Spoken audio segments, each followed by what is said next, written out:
the discipline factor, like when you set something like in your head, you set a goal or whatever it may be, like for example, you're talking about your client, getting that workout in right at the end of the day. Maybe it's as simple as shifting your schedule, so it's like you're making it easier for yourself. So maybe you try to get it in before work or whatever it may be. But just that kind of discipline behind that, it's like everybody always says, practice discipline, like all that stuff. But there's something that comes from like what the feeling after that, right? When you feel like, oh man, like I did what I said I was going to do.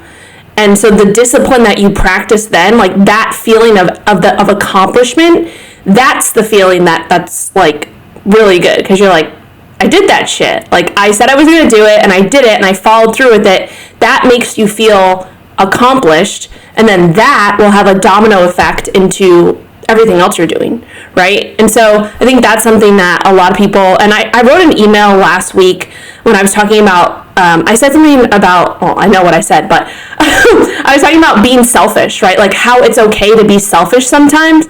People are like, oh, you shouldn't be selfish, like that, blah, blah, blah, blah. But I'm like, okay, well, if I'm going to be selfish and that's going to allow me to bring my best self to everything else that I'm doing, it's just going to make everything else so much better. So like if you're a mom, if you're busy, like making that time for yourself from the beginning, like setting at least, I don't even, like 20 minutes a day to just do your thing. I can promise you, if you start to do that, especially like in the morning when you like set your day up for success, is what I always say, that will help you to just bring your best self to everything else that you're doing. So taking that 20 minutes out of the full day to just like do your own thing, that can have a huge effect into like how you react to your family, how you react at work, and all those things. And I think that's something that it took me a long time to actually realize that. And once I did, and like stayed disciplined in like a morning routine, things like that, everything else just got better. So I think that is just something to think about too. Like it's okay to be selfish, especially if it makes you a better person towards your family, towards your coworkers,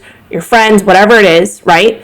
There's merit to that. And then second, if you set a goal, practice some discipline, because you'll be surprised, what that can do afterwards, like feeling that, accomplishment and the domino effect it can have into everything else you're doing.